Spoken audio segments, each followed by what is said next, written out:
नमस्कार, मैं शिमला से राजेश मंडोत्रा। आप दिव्य हिमाचल टीवी का खास कार्यक्रम हिमाचल की बात मेरे साथ देख रहे हैं और इस कार्यक्रम में दिन भर की जो अपडेट है वो हम आपके साथ रोज साझा करते हैं। आज की अगर हम बात करें तो जिस तरह से पे कमीशन से रिलेटेड मैटर चल रहे हैं या कर्मचारियों के बाकी मसले अंडर कंसिडरेशन चल रहे हैं, उनको लेकर आज बात करेंगे और आपको बताएंगे कि राज्य सरकार ने लोन लेने का फैसला तो ले लिया है, लेकिन वो जो अमाउंट है वो इतना कम है कि उसको एरियर से कनेक्ट नहीं किया जा सकता। लेकिन ओवरऑल जो सिचुएशन आज फाइनेंस की आपस में एक जो अफसरों की जो आज जो बैठक हुई है उसमें जितने भी मैटर अंडर कंसिडरेशन चल रहे हैं या फाइल पे जो चल रहे हैं उनको लेकर डिस्कशन हुई थी, वो आपको बताएंगे। इसी जो महीने यानी कि जुलाई में, इसी जुलाई मंथ में अब जो ओल्ड पेंशन को लेकर जो कमेटी एक बनाई गई थी चीफ सेक्रेटरी की अध्यक्षता में, उसकी बैठक भी होने वाली है। हालांकि फाइल अभी डेट के लिए मूव नहीं हुई है, लेकिन जो चीफ सेक्रेटरी ने बातचीत में बताया उसके लिहाज से ऐसा लग रहा है कि इसी महीने वो अपने स्तर पे पहली बैठक कर लेंगे। उसको लेकर ओवरऑल लेआउट क्या बनाया जा रहा है वो भी आगे डिस्कस करेंगे। लेकिन इसके साथ साथ जो बाकी मामले आज के हैं उनमें सबसे महत्वपूर्ण जो बात है वो दो तरह की थी। एक जेओएआईटी का मामला जो लगभग अब सॉल्व हो गया, और ये एक अच्छी जिसको बोलते हैं जो फीलिंग होती है जब किसी मसले को लेकर हम बार बार सरकारी सिस्टम में कहते रहते हैं, आप लोग कमेंट्स करते रहते हैं, उसके बाद उसको लेकर हर अपडेट को लेकर जो पता किया जाता है उसका फीडबैक लिया जाता है और उसके बाद वो मामला सुलझ जाए। आज जो जेओआईटी के जो कुछ अभ्यर्थी थे उन्होंने हमीरपुर आयोग के बाहर धरना भी प्लान किया था, आज शुरुआत भी कर दी थी। कल हमने आपको इसके लिए बताया था इसी बुलेटिन में कि आज से धरना शुरू हो रहा है, वो हो भी गया था। लेकिन अच्छी बात यह है कि रिजल्ट जो है टाइपिंग टेस्ट का आज आ गया है। लेकिन आज दोनों तरह से, सरकार से भी और आयोग से भी, जो दोनों तरफ से फीडबैक मिला है, इस मामले में नौकरियां सरकार कब तक दे सकती है, यानी कि जो फाइनल एग्जाम का रिजल्ट है वो कब तक आ सकता है, उसकी बात करेंगे। पूर्व बागवानी निदेशक को चार्जशीट किया गया है, एक ये बड़ी अपडेट है, खासकर जो ब्यूरोक्रेसी से रिलेटेड जो घटनाएं हम लेते हैं उसमें। कोर्ट कर्मियों के पे कमीशन को लेकर कल भी बहुत कमेंट आए थे, परसों भी आए थे कि जो सबऑर्डिनेट कोर्ट्स की जो जुडिशरी सिस्टम के जो एम्प्लॉइज हैं उनको लेकर जो सैलरी का बेनिफिट है उनको कब मिलेगा, खासकर बाकी कर्मचारियों को जो मिल गया है उसको देखते हुए वो भी बात करेंगे। एक दुबई में कांगड़ा के एक व्यक्ति के फंसे होने की बात आई है, ये हमने सरकार के ध्यान में मामला लाया था। इसमें जो सीएम ऑफिस अब थोड़ा एक्शन में आया है, अब देखते हैं इसमें क्या निकलता है। लेकिन कल तक इनको कोई ना कोई राहत पहुंचाना या इन तक संपर्क करने की कोशिश में हो रही है।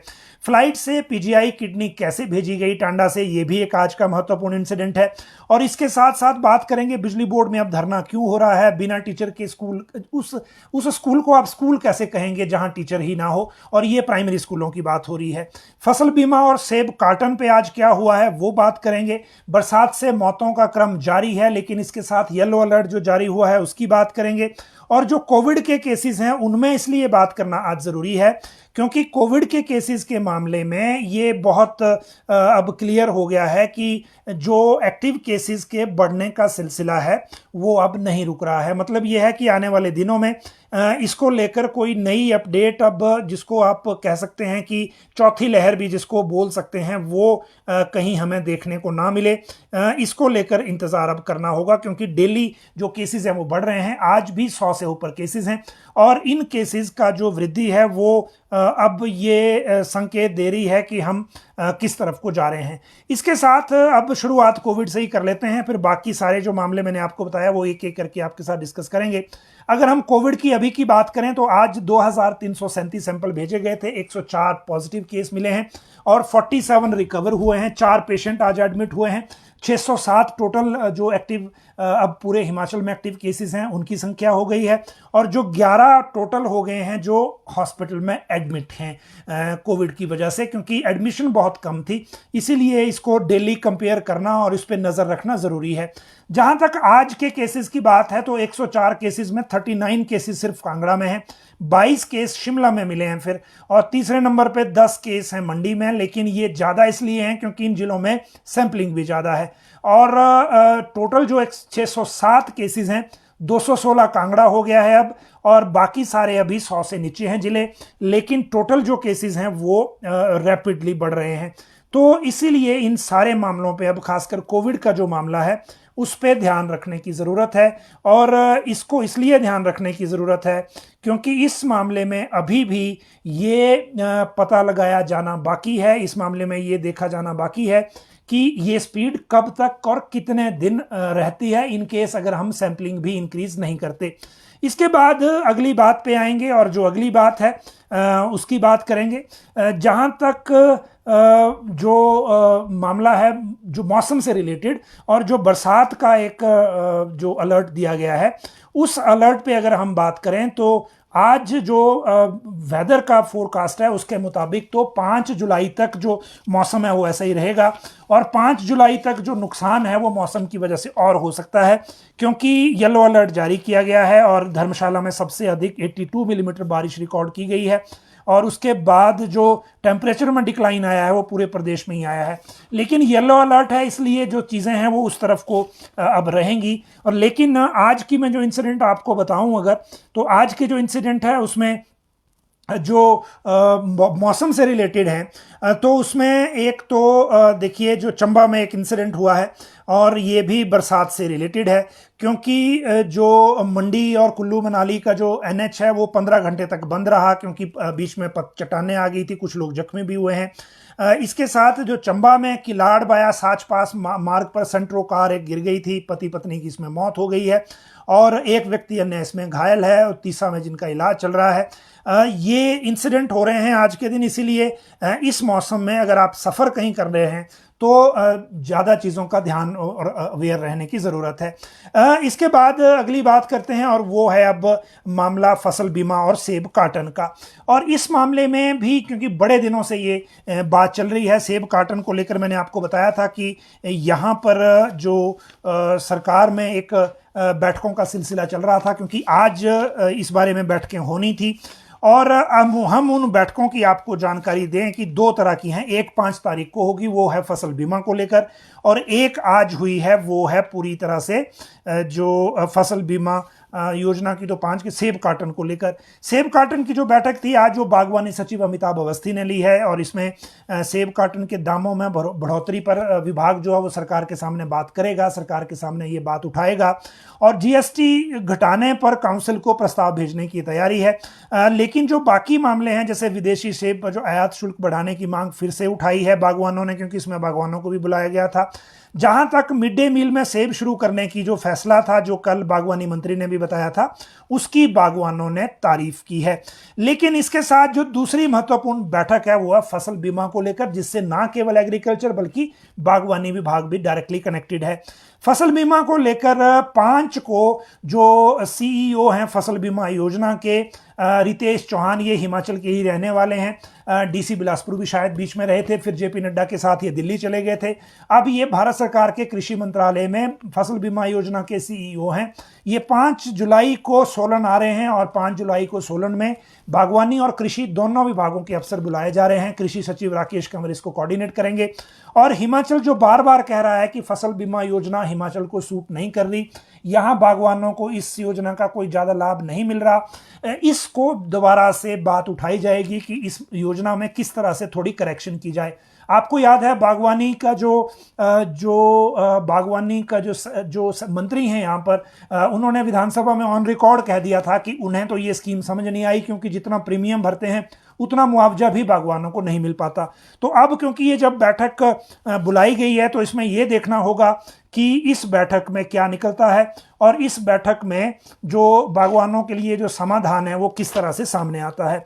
अब अगली बात करते हैं वो है बिना टीचर के स्कूलों की। और मामला थोड़ा आपको अजीब भी लग रहा होगा, लेकिन अगर स्कूल है और वहाँ टीचर नहीं है तो वो कैसा स्कूल है, वो एक सवाल है। और ये सवाल हम आज इसलिए पूछ रहे हैं क्योंकि हिमाचल में JBT के लगभग 3,500 पद खाली हैं अभी, और वजह यह है कि 2018 के बाद कोई नई भर्ती नहीं हो पाई है। और इसी वजह से क्योंकि अब जुलाई के अभी फर्स्ट वीक में ही हाई कोर्ट में सुनवाई भी है, हम उम्मीद कर रहे हैं उसके बाद कुछ राहत मिलेगी, क्योंकि कमीशन का रिजल्ट के लिए तो बोल दिया है लेकिन बैच वाइज भर्ती नहीं हो पा रही है, जबकि बैच वाइज में सबसे पहले नियुक्तियां इसमें मिल सकती हैं। अब आप देखिए चंबा में 30 स्कूल ऐसे हैं प्रेजेंटली जिनमें एक भी टीचर नहीं है, जबकि बच्चे वहां हैं। बिलासपुर में 12 स्कूल ऐसे हैं जहां एक भी टीचर नहीं है। ओवरऑल अगर हम देखें तो कांगड़ा में सबसे ज़्यादा जेबीटी के 647 पद खाली हैं। और इसी तरह से जो बड़े जिले हैं उनकी बात करें तो 424 पद चंबा में जेबीटी के खाली हैं, और 352 जो हैं सिरमौर में खाली हैं, 287 शिमला में खाली हैं, 311 सोलन में खाली हैं। और इन सारे पदों के हिसाब से अगर हम देखें, जहां इसीलिए जो विदाउट टीचर जो स्कूल हैं वो उनकी संख्या बढ़ रही है, और इसी वजह से जो बच्चों की एजुकेशन का एक इफेक्ट है वो डायरेक्टली आपको दिख रहा है। इससे भी हैरानी वाली बात है कि प्री प्राइमरी के लिए एडमिशन कर ली गई, स्कूली बच्चों को एनरोल कर लिया गया, लेकिन टीचर वहां है नहीं। तो ये सारे मामले अभी जो सामने आ रहे हैं। इसीलिए अगली अगर हम बात करें इसके बाद, तो वो है बिजली बोर्ड में अब धरना क्यों हो रहा है। बिजली बोर्ड में अभी बीओडी की बैठक हुई थी। बीओडी की बैठक के बाद भी जो कर्मचारी वो नाराज हैं, 11 को धरना देने का ऐलान किया है। 18 जुलाई से बोर्ड के 25% कर्मचारी प्रदर्शन करेंगे। बिजली बोर्ड को वित्तीय संकट इसमें झेलना पड़ सकता है, और इसी वजह से इनको इसलिए कर रहे हैं क्योंकि 11 जुलाई को आंशिक धरना देने का जो एक तरह से इन्होंने कॉल दी है। 18 जुलाई से आधे कर्मचारी धरने पे रहा करेंगे, आधे काम करेंगे। और गेट मीटिंग और प्रदर्शन आज ये हुआ है यहाँ मुख्यालय पर। और इनका ये कहना है कि जो विद्युत उपभोक्ताओं को जो सेवाओं जो दी जा रही सेवाओं पर असर पड़ रहा है, क्योंकि बोर्ड की आर्थिक हालत इन फैसलों की वजह से खराब हो रही है, वित्तीय संकट बढ़ रहा है, और सारा इसका जो असर है वो तनाव वो कर्मचारियों को भुगतना पड़ रहा है। जहाँ तक बात बाकी मसले हैं, इन्होंने अपने जो कर्मचारियों से रिलेटेड हैं वो अलग से इसमें उठाए हैं कि जिनको बीओडी में इग्नोर कर दिया गया, तो इसी वजह से ये धरना देने की बात कर रहे हैं। अब अगर आपको बताएं कि जो हमारा अभी टांडा से जो फ्लाइट से किडनी को भेजा गया है, और ये इसलिए कि जो वहाँ एक एक्सीडेंट हुआ था, इसको एग्जैक्टली जो कैडावेरिक ऑर्गन रिट्रीवल कहते हैं। एक वहाँ पेशेंट आई थी, 75 वर्ष की महिला, ये गिर गई थी, इसके बाद ये ब्रेन डेड हो गई थी। परिवार ने सहमति भरी, उसके बाद 2 किडनियाँ और 2 कॉर्निया जो आंखों के थे वो ट्रांसप्लांट वो निकाल के वो फ्लाइट से फिर पीजीआई भेजे गए, क्योंकि वहाँ उनको ट्रांसप्लांट होना था। और इसकी परिवार की तरफ से तो परिवार के लिए तो लोग तारीफ कर ही रहे हैं कि परिवार ने इतना बड़ा दिल दिखाया है कि किसी दूसरे के काम ये आए। और लेकिन ये जो रिट्रीवल ऑपरेशन था ये आज सुबह 5 बजे से शुरू हुआ था, उसके बाद 8 बजे तक ये चला। वो 2 किडनियाँ और जो कॉर्निया वो निकाले गए। उसके बाद इनको ग्रीन कॉरिडोर के माध्यम से गग्गल एयरपोर्ट तक पहुंचाया गया। 10:30 बजे फ्लाइट टेक ऑफ हुई और 12 बजे ये पीजीआई पहुंच गए। और पीजीआई में जो इनको किडनी से भरे कंटेनर्स को वाहन के जरिए पीजीआई पहुंचाया गया। वहाँ पीजीआई में 2 मरीजों के शरीर में महिला की ये दोनों किडनियाँ ट्रांसप्लांट की जा रही हैं, और आगामी दिनों में 2 कॉर्निया भी जो गए हैं वो ज़रूरतमंद मरीजों को वहाँ मिल जाएंगे। तो ये एक बहुत अच्छी कोशिश हुई है आज, और इसकी वजह से 2 परिवारों को आखिरकार 2 मरीजों को एक नई जिंदगी मिलेगी। दुबई का एक केस सामने आया है, और वो जो केस है वो सुलह के क्षेत्र के ग्राम पंचायत ककड़े है। ये इनका हारवारल निवासी है रजनीश कुमार। ये दुबई में आपको खुद को जान का खतरा बता रहा है। इसने कोई वीडियो भेजा है, उसमें ये जानकारी दी है कि किसी कंपनी में काम करता है और वहाँ कुछ माह से वेतन नहीं दिया गया है। अब कंपनी के अधिकारी उसे जान से मारने की धमकी दे रहे हैं। सोशल मीडिया पे ये वायरल हुआ है। उसके बाद हमारे दिव्य हिमाचल टीवी पर ये वीडियो चल रहा था आज शाम को। उसके बाद मुख्यमंत्री कार्यालय से संपर्क किया गया कि इनका जो एड्रेस है वो पता है या कॉन्टैक्ट नंबर है वो दीजिए, फिर उसके बाद ताकि इसमें मदद की जा सके। हालांकि इससे पहले जो सुलह के विधायक हैं विपिन सिंह परमार, उन्होंने भी परिजनों को कहा था कि वो इसमें मदद करेंगे, लेकिन हमारे से भी क्योंकि मुख्यमंत्री कार्यालय ने डिटेल मांगी थी इसलिए हमने ये डिटेल उपलब्ध करवा दी है इनको। और इनकी जानकारी एक आप देखिए कि कैसे हम संपर्कों में जुड़ते हैं, और उसके बाद ये पता चलता है। JOAIT का एक ग्रुप है, व्हाट्सएप ग्रुप, उसमें भी ये वीडियो आया था। किसी ने आग्रह किया था, क्योंकि मैं किसी संयोगवश उस ग्रुप में था। जनरली मैं ग्रुप अवॉइड करता हूं, लेकिन उस ग्रुप में था, इसलिए वो उन्होंने जानकारी दी और उसके बाद ये मामला उठाया गया। और अब इसमें जो CM ऑफिस भी एक्शन में आया है। हम उम्मीद कर रहे हैं कि जल्दी इस व्यक्ति को जो है वो मदद मिलेगी, और उसके बाद इसकी जो जान है वो सुरक्षित होगी। इसके बाद अगली बात करते हैं। पुलिस भर्तियों को लेकर तो हमने आपको बताया ही था कि संडे को ये पुलिस की भर्ती है, 74,000 से ज़्यादा इसमें आवेदक होंगे। लेकिन नई बात यह है कि पुलिस भर्ती के लिए जो पिछली बार कमेटी बनाई गई थी उस कमेटी को अब बदल दिया गया है। और जैसे जेपी सिंह की अध्यक्षता में पहले की कमेटी थी, उसके बाद अभिषेक त्रिवेदी जो है उनको काम दिया गया था, और अभिषेक त्रिवेदी के साथ जो बाकी कमेटी के मेंबर हैं वो क्लियर नहीं थे, लेकिन अब वो मेंबर भी क्लियर हो गए हैं। और इसीलिए इस कमेटी में जो आईपीएस डीके यादव, संतोष पटियाल, विनय गुप्ता को ऑब्जर्वर, जबकि पीडी प्रसाद, मधुसूदन शर्मा और सुमेधा द्विवेदी को सदस्य के रूप में टीम में शामिल किया गया है। और ये कमेटी आगे जो काम करेगी वो भी हम आपको बता दें कि इस कमेटी ने एक और काम किया है। डीजीपी संजय कुंडू ने बताया है कि 74,000 आवेदकों को एडमिट कार्ड भेजे गए हैं जो एसपी के माध्यम से कोऑर्डिनेट होंगे। अगर किसी को एडमिट कार्ड नहीं पहुंचा हो तो वो भर्ती अधिकारी से संपर्क कर सकता है जो संबंधित जिले के एसपी हैं। इसीलिए हमने इसको हेल्पलाइन के तौर पे आपको बताया है। वैसे ये डेजिग्नेटेड हेल्पलाइन तो नहीं है, लेकिन डीजीपी की तरफ से रिक्वेस्ट आई थी तो वो हम इस तरह से बता रहे हैं। 1334 पद इसमें भरे जाएंगे। आपको पता है पहले परीक्षा हुई थी, पेपर लीक की वजह से रद्द करनी पड़ी थी। अब इसमें जो मामला है वो है कि ये परीक्षा जो अभी होगी, और इसमें 3 जुलाई को ये परीक्षा है। मुख्यमंत्री ने इस परीक्षा के लिए बसों का किराया फ्री करने का अनाउंसमेंट कर रखी है। अभी तक इसमें ऑर्डर हुआ नहीं था, हो नहीं पाया था, और इसीलिए अब इसको ऑर्डर को करने की जो हम आपको जो इस ऑर्डर को लेकर हम बहुत जल्दी आपको अपडेट करेंगे, क्योंकि एचआरटीसी को इंस्ट्रक्शन चली गई हैं, और ये इंस्ट्रक्शन जैसे ही ऑर्डर के रूप में आती हैं तो हम इसकी जानकारी आपके साथ फिर साझा करेंगे। जो भी बच्चे इस परीक्षा को देने जा रहे हैं उनके लिए अगर वो एचआरटीसी की बस लेते हैं तो उसमें फ्री यात्रा के लिए कहा है। ऑर्डर जैसे ही होता है तो हम आपको उसकी अपडेट अभी देंगे। जहां तक बात है आगे जेओआईटी 817 की, उससे पहले ओल्ड पेंशन को लेकर बात नहीं, ओल्ड पेंशन को लेकर लोन के साथ बात करते हैं, क्योंकि बैठक इकट्ठी हुई थी तो इसलिए वो बात इकट्ठी करेंगे। लेकिन अभी बात कर लेंगे जो पुलिस भर्ती के बाद जेओआईटी 817 की बात है। जेओआईटी 817 एक आज का 6 बजे भी हमने इसको लिया था, और वजह ये थी कि इस मसले को हम बार बार उठा रहे थे, और हर जगह से, चाहे वो पर्सनल हो, चाहे हमीरपुर कर्मचारी चयन आयोग हो, बहुत सी इंटरेक्शन हुई। हमारे ऑफिस भी बहुत बार अभ्यर्थी आए जब 1867 फुल कैपेसिटी से इसको करने की बात हो रही थी। लेकिन इन सारी चीज़ों के बीच में जब फाइनल ऑर्डर हुआ, क्योंकि बेसिकली सबकी कोशिश ये है कि ये जल्दी से जल्दी ये जो इस बारे में रिजल्ट है वो हो जाए, नियुक्तियां जल्दी मिल जाएं, और इसी के हमारी भी इच्छा ये थी कि जो एक रास्ता है बीच का पहले ऐसा निकाला जाए कि कम से कम नियुक्तियां पहले हो जाएं। बाकी जो मामले हैं वो तो बाद में साथ में चलते रहेंगे और बाद में उस पर बात होती रहेगी। इसीलिए आज जो रिजल्ट घोषित किया गया है टाइपिंग टेस्ट का, वो देखिए कि जो 19,000 प्लस जो थे वो एलिजिबल थे, जो स्क्रीनिंग हुई इनटू मल्टीप्लाई बाय 10 शायद 9,576 की हुई, 4,332 को इसमें जो उसके लिए बुलाया गया टाइपिंग टेस्ट के लिए, उसमें से फिर रिजल्ट आज घोषित हुआ। लेकिन नई बात इसमें यह है कि जो 530 पोस्टों की जहां तक बात हो रही थी 556 ही, वो 479 निकली हैं।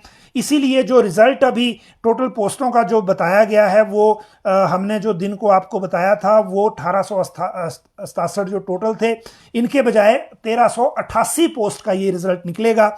और अच्छी बात यह है कि हमीरपुर कर्मचारी चयन आयोग ने जब यहाँ जो पर्सनल के जो एडिशनल चीफ सेक्रेटरी हैं उनको जो डेडलाइन दी थी, उनको कहा था कि वो 5 से 6 महीने लगाएंगे रिजल्ट को, और कुछ लोगों ने आपको ये भी बताया था कि ये इस रिजल्ट को 5 महीने लगेंगे।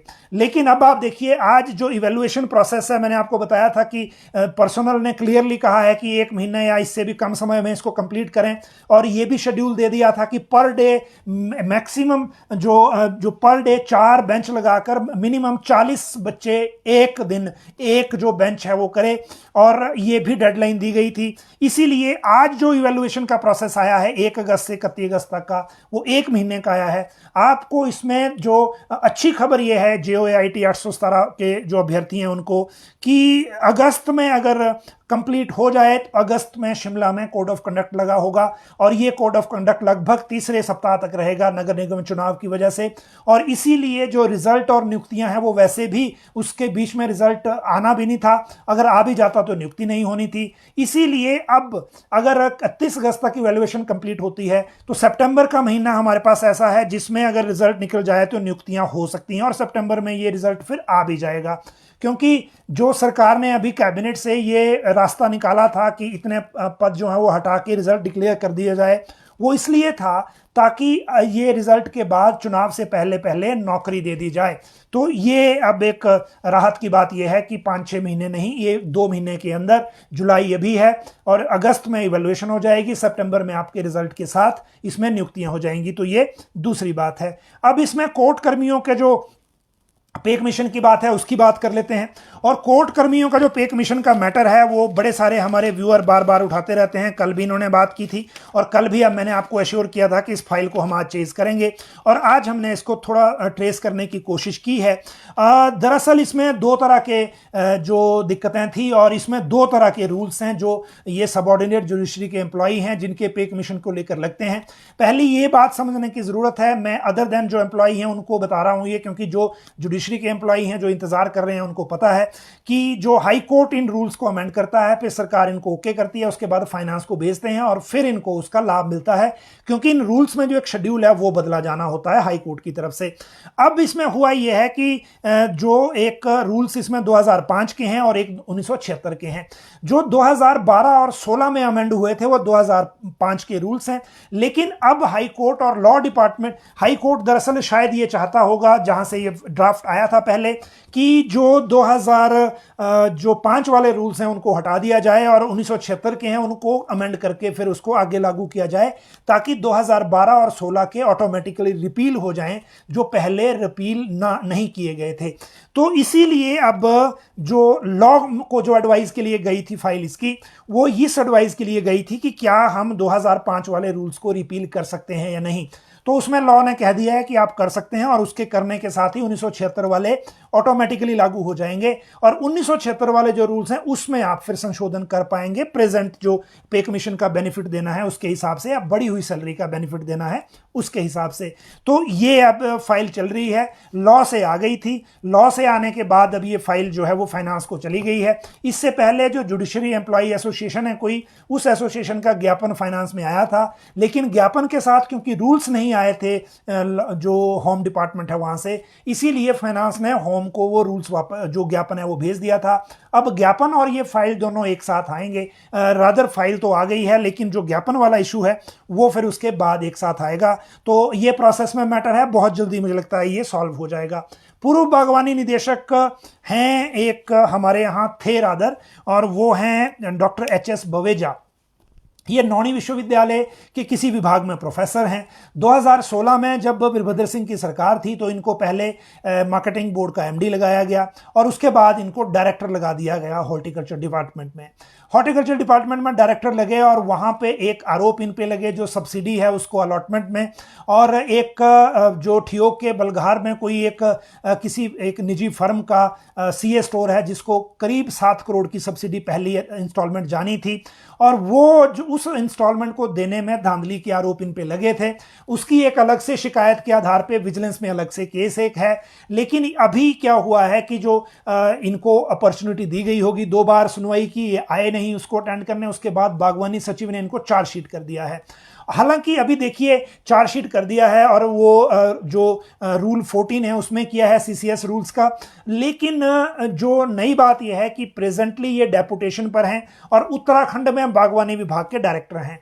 तो इनको यहाँ चार्जशीट किया गया है, वहाँ डायरेक्टर हैं। और अब ये एक बड़ी अपडेट है। अब भाजपा ने जो चार्जशीट दी थी, ये केस वहाँ से हुआ या फिर वैसे इनके खिलाफ जो शिकायत है वो बागवानी विभाग में पहले से ही पेंडिंग थी, और उन्हीं शिकायतों को आगे जांच में देते हुए ये इंसिडेंट अब सामने आया है। अब अगली बात करते हैं और वो है लोन और एरियर और ओल्ड पेंशन की बात। पहले मैं आपको बता दूं, आज फाइनेंस में एक बड़ी महत्वपूर्ण बैठक हुई है। हालांकि इससे पहले जो मैंने आपको जानकारी दी थी वो चीफ सेक्रेटरी के साथ फाइनेंस सेक्रेटरी की थी, उसमें सभी पेंडिंग मसलों पे बात हुई थी, जिसमें बाकी जो बड़े मसले हैं फाइनेंस के वो भी थे।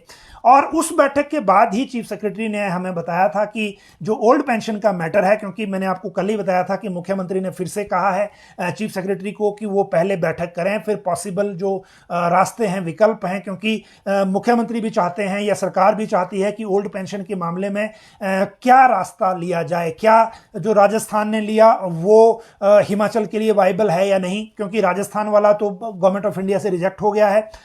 जो झारखंड वालों ने अनाउंस किया है, लेकिन झारखंड करेगा कैसे वो अभी ब्लैक एंड व्हाइट में कुछ नहीं है। राजस्थान ने भी, जो भारत सरकार ने जब उनको वापस रिजेक्ट करके भेज दिया तो उसके बाद कोई नई नोटिफिकेशन की नहीं है। उस नोटिफिकेशन का हिमाचल सरकार इंतजार कर रही है। हिमाचल के चीफ सेक्रेटरी उनके चीफ सेक्रेटरी के साथ टच में हैं, और जब ये बातचीत हुई थी तो फाइनेंस सेक्रेटरी और चीफ सेक्रेटरी दोनों आपस में संपर्क में हैं, इन सभी राज्यों के जहां जहां ये कोशिश हो रही है। इसके बाद एक महत्वपूर्ण अपडेट इसमें यह है कि अभी तक भी जो मामले हैं किसी भी राज्य से जो गए हैं, जैसे इससे पहले हरियाणा से एक मेमोरेंडम गया था, एक 2-3 मेमोरेंडम उत्तराखंड से भारत सरकार को गए हैं, लेकिन उन पर कोई भी सेटिस्फैक्टरी जवाब जो भाजपा शासित राज्य हैं उनको भी नहीं मिला है। तो हिमाचल को अगर चीफ सेक्रेटरी की अध्यक्षता में मीटिंग होती भी है तो किन विकल्पों पे बात आती है, उसके बाद पता लगेगा कि भारत सरकार को क्या भेजा जाएगा। लेकिन इतना लगभग तय है, क्योंकि जितनी हमारी सोर्सेज से बात हुई है, कि इस कमेटी की बैठक में इस कमेटी को एक्सपेंड किया जाएगा, इसकी एक्सपेंशन होगी और कुछ और प्रतिनिधियों को भी इसमें ऐड किया जा सकता है, जो कर्मचारी प्रतिनिधि ही होंगे, और कुछ लोग इसमें फाइनेंस के भी हो सकते हैं। क्योंकि ऐसी परिस्थिति में जब ये पता है कि जो कंट्रीब्यूशन है वो वापस नहीं आएगी, या अगर हम विड्रॉल में जाते हैं तो कितना पैसा वापस आएगा, क्या कोई ऐसा रास्ता लीगल मिल सकता है कि भारत सरकार जिसको सपोर्ट करे, या फिर कोई ऐसी चीज जो फाइनेंशियली हिमाचल पे ज्यादा बर्डन वाली ना हो, तो वो इस बैठक में तय होगा। और जुलाई के महीने में ही ये बैठक अब हो सकती है, क्योंकि ऐसा हिंट अब, जैसा मुख्यमंत्री ने कल बताया था, उसके बाद चीफ सेक्रेटरी ने भी दिया है। दूसरी बात अगर इसमें करें वो है लोन के मामले में। कल मैंने आपको बताया था कि अगर एरियर सरकार ने देना है तो वो 100% मुख्यमंत्री का विशेषाधिकार होता है, उसमें हमारा कोई ज़्यादा एक तरह से ब्रेकिंग न्यूज़ वाली बात नहीं है, क्योंकि डीए और एरियर हमेशा चीफ मिनिस्टर अनाउंस करते हैं, उसके बाद फाइल चलती है। हम फाइल की जानकारी आपको पहले इसलिए दे सकते हैं क्योंकि फाइल पहले चले तभी, जबकि ऐसा नहीं होता। अभी राज्य सरकार ने 1,000 करोड़ लोन लेने की एप्लीकेशन मूव की है, जिसको बिड कह सकते हैं आप, टेंडर की तरह होता है। आरबीआई से परमिशन लेते हैं और फिर ओपन मार्केट से लोन लेते हैं। इससे पहले 2 अटेम्प्ट जो है वो वित्त विभाग कर चुका है, एक पिछले फाइनेंशियल ईयर में 31 मार्च को और एक अप्रैल में शुरू में ही कर लिया था। दोनों ही समय एक बार तो ग्रीन शू ऑप्शन को भी लिया गया था। ग्रीन शू ऑप्शन वो होती है कि जब हम 1500 करोड़ लोन लेने की बात कहते हैं, लेकिन एक ऑप्शन ओपन रखते हैं कि अगर सस्ता मिला तो हम 1500 को 3000 भी कर सकते हैं। तो ग्रीन शू ऑप्शन जिसको बोलते हैं, उस ऑप्शन को टिक करने के साथ भी जब बिड की गई तब भी लोन महंगा मिल रहा था। और फिर जो प्रबोध सक्सेना जी ने ऑप्ट नहीं किया, उसको जो फाइनेंस के सेक्रेटरी हैं, कि महंगा लोन नहीं लेंगे क्योंकि उसको चुकाने में दिक्कत होती है, उसको वापस रीपे करने में दिक्कत होती है, इसीलिए 2 बार इस ऑप्शन को छोड़ा जा चुका है। पिछले साल की अगर हम बात करें, पिछले फाइनेंशियल ईयर की, तो करीब 5000 करोड़ की जो जिसको बोलते हैं जो लोन लिमिट है वो हम सरेंडर कर चुके हैं, इस वजह से कि जो उस वक्त भी जो लोन लेने के लिए अटेम्प्ट किए गए उसमें लोन महंगा मिल रहा था। ये एक बात से अच्छी भी है क्योंकि हम जबरदस्ती नहीं कूद रहे और राज्य पर जो प्रेशर है वो उस तरह का नहीं आ रहा है। लेकिन इन सारी चीज़ों के बीच में एक बात बड़ी महत्वपूर्ण है कि लोन जो अभी लिया गया है 1000 करोड़ का, ये क्या सरकार लेगी या नहीं। जिस तरह से ये लोन के लिए बिड करते हैं और फिर उसको विड्रॉ कर लेते हैं, लेकिन इस बार मुझे लगता है वो ऑप्शन नहीं होगा। और उसकी वजह ये है कि जो इस बार का जो ऑप्शन है वो इसलिए विड्रॉ नहीं करना पड़ेगा क्योंकि इस बार ऑप्शन विड्रॉ करेंगे तो इस बार ज़रूरत है पैसे की। लेकिन 1000 करोड़ 2 किस्तों में आएगा, 600 करोड़ और 400 करोड़, और इन दोनों ही किस्तों में जो मामला है वो इस तरह का नहीं होगा कि हम इस बार भी रिजेक्ट कर दें, क्योंकि फिर अगली बार जब लोन लेना है तो उसमें दिक्कत होगी। तो इन सारी चीज़ों को अगर हम देखें तो ऐसा लग रहा है कि इस बार तो लोन लेना पड़ेगा, लेकिन क्या ये लोन एरियर देने के लिए काफ़ी है, ये जो है जो क्लैरिटी के साथ बात नहीं हो पाएगी अभी, क्योंकि जो इसमें मनी आएगा वो जो है इतना काफ़ी नहीं होगा कि जो हम इसको जो एरियर की अदायगी में कर सकें। मान लीजिए अगर 25% भी जिसको बोलते हैं वो एरियर देना हो कर्मचारियों को, तो भी 1000 करोड़ से कुछ नहीं होगा, और इसीलिए इसमें थोड़ा सा विंडो अभी और बढ़ाना पड़ेगा। हाँ, ये जरूर ऑप्शन है बीच में कि अभी अगर जो इंटरेस्ट रेट है वो अच्छा मिल गया, यानी कि कम मिल गया, तो ये ऑप्शन ज़रूर हो सकती है कि फिर इसी को देखते हुए सरकार दोबारा से लोनिंग में जाए और दोबारा से बिड में जाए और फिर पैसा कुछ इकट्ठा करके रख ले। ले, क्योंकि जीएसटी कंपनसेशन 30 जून के बाद अब आएगा कि नहीं ये क्लियर नहीं है। दूसरी बात यह कि जब यूक्रेन और ये रशिया का युद्ध हुआ था, अभी भी जारी है, लेकिन जब से ये शुरू हुआ है उसके बाद इंटरनेशनल मार्केट में जो पैसा है वो उतना नहीं है, और जो आरबीआई के थ्रू भी जो बिडिंग हो रही है उसमें इंटरेस्ट जो है वो बहुत ज़्यादा लग रहा है। तो इन सारी चीज़ों को देखते हुए अभी जो मामला है वो ऐसा है कि सिचुएशन ऐसी है कि जो अगर लोन ले भी रहे हैं तो भी मुझे लगता है कि एरियर की तरफ को बात नहीं जा रही है। तो ये आज के कुछ प्रमुख मसले हैं जिनको हमने आपके साथ डिस्कस किया, और बाकी जो अगर आपकी क्वेरीज हैं वो भी आज ले लेते हैं, क्योंकि कल अभी वर्किंग डे है, फिर परसों संडे का दिन है, इसलिए संडे को हम जो क्वेरी है वो नहीं लेंगे। आज की अगर हम बात करें, अभी जो आपके कमेंट्स चल रहे हैं उसमें TGT non medical batch wise भर्ती कब शुरू होगी, ये सवाल योगराज शर्मा का है। सवाल बड़ा वैलिड है, बड़े दिनों से लोग इस तरह से पूछ रहे हैं, तो चलिए इसको बात करेंगे। जहाँ तक बात है, आपने जो भी मुद्दा उठाया उसके सकारात्मक परिणाम ही निकले हैं। ये अच्छा, ये LR बख्शी जी लिख रहे हैं, बहुत बहुत शुक्रिया जी आपका। ये कह रहे हैं हिंदी संस्कृत टीजीटी पदनाम का मुद्दा उठाएं। ये मामला जी पहले से मैंने आपको बताया था कि ये शॉर्टकट से चला गया था कैबिनेट में, प्रोसीडिंग पूरी की नहीं थी और इस वजह से इसमें देरी हो रही है, लेकिन जल्दी हो जाएगा। Promotion of TGT to lecturer Arun Sharma, ये लगभग प्रमोशन का जो मैटर सेम है, इसका जरूर आपको कल अपडेट देंगे। हायर ग्रेड पे कब से मिलेगा JOAIT को, जिनको मार्च 2022 में ये मुनीश कुमार जी, इसके लिए तो आप पहले जो 3 जनवरी 2022 की नोटिफिकेशन है पे रिवीजन रूल्स की, उसमें संशोधन का इंतजार करिए। निर्मल भारद्वाज को भी मैं यही कहूंगा, और ये संशोधन अभी टाइम लगेगा इसमें, मुझे लगता है एक हफ्ते से 10 दिन के आसपास का टाइम लगेगा इसमें, तो इसका इंतजार करें। अमेंड कब हो जाएंगे, देवेंद्र अत्री का भी यही सवाल है, इनको भी मेरा यही जवाब है। TGT non medical batch wise, ये भी योगराज शर्मा रिपीटेड सवाल है, निर्मल भारद्वाज का आगे फिर रिपीटेड है, अरुण शर्मा का रिपीटेड है। राइडर नोटिफिकेशन नरेश ठाकुर का ये भी रिपीटेड है, मैंने बता ही दिया, मैंने आपको बताया कि हफ्ता या 10 दिन अभी लगेंगे जो नोटिफिकेशन है उसको, और उसके लिए आपको इंतजार करें। SSA एम्प्लॉई को पे स्केल कब मिलेगा, सर्व शिक्षा अभियान वाले रुचि ठाकुर, पहली बार आपने सवाल किया है तो इसका पहले पूछ के आपको बताएंगे। आयुर्वेदिक फार्मासिस्ट की अनोमली, ज्ञानचंद जी, अभी मामला राजपत्रित कर्मचारी महासंघ के माध्यम से सरकार के पास गया है, और जैसे ही वो आगे बढ़ता है तो हम आपको बताएंगे। गजेंद्र राजपूत ANM की बात कर रहे हैं, बिल्कुल सही बात है। आज भी ANM वाली जो लेडीज हैं वो धरना दे रही थी, बीच में बीजेपी वाला धरना शुरू हो गया, आपस में लड़ पड़ी, और वो हमने आपको लाइव भी दिखाया था। 2012 लेफ्ट आउट कैटेगरी का मामला राणा विशंबर जी अभी भी सॉल्व नहीं हो रहा, क्योंकि पे अनोमली कमेटी की रिकमेंडेशन अभी इस बारे में आई नहीं है। ओल्ड पेंशन को लेकर seniority from date of joining contract period, Shyam Sundar ji, इसमें तो अभी शायद टाइम लगेगा, क्योंकि ये भी सीरियसली फाइल पे नहीं है। हेडमास्टर की प्रमोशन क्यों नहीं हो रही, वीरेंद्र कुमार जी, बिल्कुल आपका सवाल पूछ के बताएंगे आपको, और जो फिर उस हिसाब से आगे इसमें बात करेंगे। कविराज जी कह रहे हैं कि आपको देख रहे हैं, ज़रूर इस पर ध्यान दें। जी, हम तो सब पे ध्यान देते हैं। और देवेंद्र अत्री, JOAIT रूल, ये रिपीटेड सवाल है, इसलिए इसको 3% इंक्रीमेंट कॉन्ट्रैक्ट एम्प्लॉई की, ये विनोद शर्मा का सवाल है, लेकिन मैं फिर से रिपीट कर रहा हूँ। राजपत्रित कर्मचारी महासंघ के लोगों को पूछिए कि उन्होंने जो ईमेल के जरिए भेजा था, इनके शायद जनरल सेक्रेटरी ने ईमेल की थी, जो ACS फाइनेंस है, वो अभी भी फाइल में नहीं पहुंचा, ब्रांच में फाइल नहीं पहुंची है, इसीलिए आप इनको दोबारा कहिए कि इसको ब्लैक एंड व्हाइट में ज्ञापन बनाकर भेजिए, क्योंकि ये मामला अभी भी सॉर्ट आउट नहीं हो रहा जब तक ये पहुंचेगा नहीं। आगे बात है जो राजन शर्मा की, अगर लोन लिया जाएगा तो उससे फिर इलेक्शन की तैयारी होगी, जनता को लॉलीपॉप देना है। बिल्कुल सही बात है, जो भी दिया जा रहा है वो इसी तरह की व्यवस्था वैसे है, लेकिन जो भुगतान सरकार करती है कर्मचारियों को पेंशन और वेतन का, उसमें भी अब एक पार्ट लोन का जरूर रहता है। एक टाइम था जब हमारा इसमें अपनी रेवेन्यू रिसीट और जो भारत सरकार से ग्रांट्स आती थी उससे काम चल पड़ता था, लेकिन अब नहीं चल रहा है। तो ये रूटीन का प्रोसेस है, और राज्य सरकारों को इसी तरह से राजकोष को बैलेंस करना पड़ता है। मेडिकल लैब टेक्नीशियन एम्प्लॉई जो BSc MLT जो का, ये लंबा सवाल है, कुछ मेडिकल कॉलेज का, ये दिनेश शर्मा का, इसको पहले टेक्निकली चेक करके बताएंगे। कई स्कूलों में एक भी टीचर नहीं सुनकर काफ़ी हैरानी हो रही है, क्या राज्यसभा लोकसभा में या राज्य विधानसभा में कोई एक आधी सीट खाली पड़ी हो तो ऐसा कोई ध्यान नहीं है। बिल्कुल सही बात है राजेंद्र मेरेना जी, जब राज्य सरकारों का फोकस ऐसा हो कि हमने बड़े सारे स्कूल खोलने हैं, अपग्रेड करने हैं, तो इस पर भी ध्यान देना चाहिए कि कोई भी स्कूल फिर ऐसा नहीं होना चाहिए जिसमें एक भी टीचर ना हो।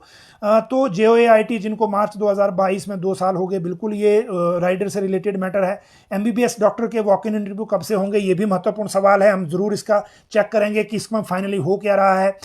तो इसी तरह से कंडक्टर का पे स्केल ठीक करो, शशिपाल सिंह कह रहे हैं। ट्रांसफर बैन कब हटेगा, चेतराम ठाकुर जी थोड़ा सा इंतजार करें आप इसमें, और ये मामला भी अंडर कंसिडरेशन है, और इसमें हम ज़रूर आपको थोड़ा सा जो इसमें जो मामला है वो पता करके बताएंगे कि ये कब जो है जो वॉक इन इंटरव्यू की बात की थी, क्योंकि ये मुझे अब कल के लिए देखना पड़ेगा। इसके बाद पीटी की कोई अपडेट अभी हाई कोर्ट की वजह से है नहीं, 2012 लेफ्ट आउट की कोई अपडेट नहीं है। आईटीआई ट्रेनर्स के लिए पॉलिसी एक्सटेंशन, ये आज किसी का कॉल भी आया था, लेकिन इसके बारे में चेक करते हैं टेक्निकल एजुकेशन से। Shastri appointment post code 813 court में केस है जी, उसके बाद अब क्या कर सकते हैं। जहां तक बात new pay scale for employ district judiciary वाले, ये न्यायालयों वाले, मैंने पहले ही बुलेटिन में बता दिया, आप उसको सुन लें पहले। जहां तक नरेंद्र शर्मा का भी यही सवाल है, तो उसी में देख लें। राइडर नोटिफिकेशन पहले बात हो गई, पोस्ट कोड 817 की बात हो गई पहले, जस्टिस फॉर शास्त्री अपॉइंटमेंट ये बात हो गई। रूल अमेंड की फाइल कैबिनेट में जाएगी, ऐसे ही हो जाएगी। देवेंद्र त्री पूछ रहे हैं कौन से रूल अमेंड की, ये क्लियर नहीं हुआ सर, तो इसमें मैं अभी आपको क्या बता सकता हूँ। पहली बार न्याय विभाग, ये बात हो गई है जी। जहाँ तक बागवानी निदेशक कौन है, टेकचंद ठाकुर, वो मैंने बता ही दिया आपको कि कौन है, आप इसको सुन लें पहले। HPAMO कमीशन कब तक आएगा, सुनील शर्मा जी, रिक्विजिशन चली गई है और बैच वाइज शुरू हो गया है, ये भी जल्दी हो जाएगा, थोड़ा सा इंतजार करें। ये वॉक इन इंटरव्यू का मैटर है जो मैं अभी बता रहा था, एमबीपीएस से सुरेश ठाकुर भी पूछ रहे हैं, इसके बारे में भी बात करके आपको बताएंगे। तो ये आज के कुछ प्रमुख मैटर थे जो मैंने आपके साथ अभी डिस्कस कर लिए। बाकी कोई अगर नया सवाल आपको दिखेगा, पंचायत सचिव के टाइपिंग टेस्ट का अपग्रेड बिल्कुल सही है, ये अपडेट हम कल आपको देने की कोशिश करेंगे। तो ये GPVA ग्राम पंचायत वेटरनरी असिस्टेंट का, ये मैंने आज सेक्रेटरी जो हैं आपके पशुपालन के, उनको पूछा था, उन्होंने कहा 507 को कंप्लीट कर देंगे, उसके बाद कोई नई भर्ती नहीं है। तो ये 507 को, इसमें से 201 की शायद काउंसलिंग कंप्लीट हो गई है, बाकी जो है वो भी हो जाएगा। JOA लाइब्रेरी का क्या स्टेटस है, ये कार्मिक विभाग से चला गया है। अब नोटिफिकेशन जो है वो मुख्यमंत्री की परमिशन से इसमें नोटिफिकेशन होनी है, इसमें कैबिनेट में जाने की जरूरत नहीं है, और ये नोटिफिकेशन जल्द हो जाएगी क्योंकि बाकी जो डिस्कशन है इसमें वो हो चुका है। तो ये आज के कुछ जो प्रमुख मामले थे वो है, और वो हमने आपको बताया। आप सब लोग लाइव जुड़े, बहुत बहुत शुक्रिया। कल फिर मिलेंगे इसी समय इसी प्लेटफॉर्म पे। बहुत बहुत धन्यवाद।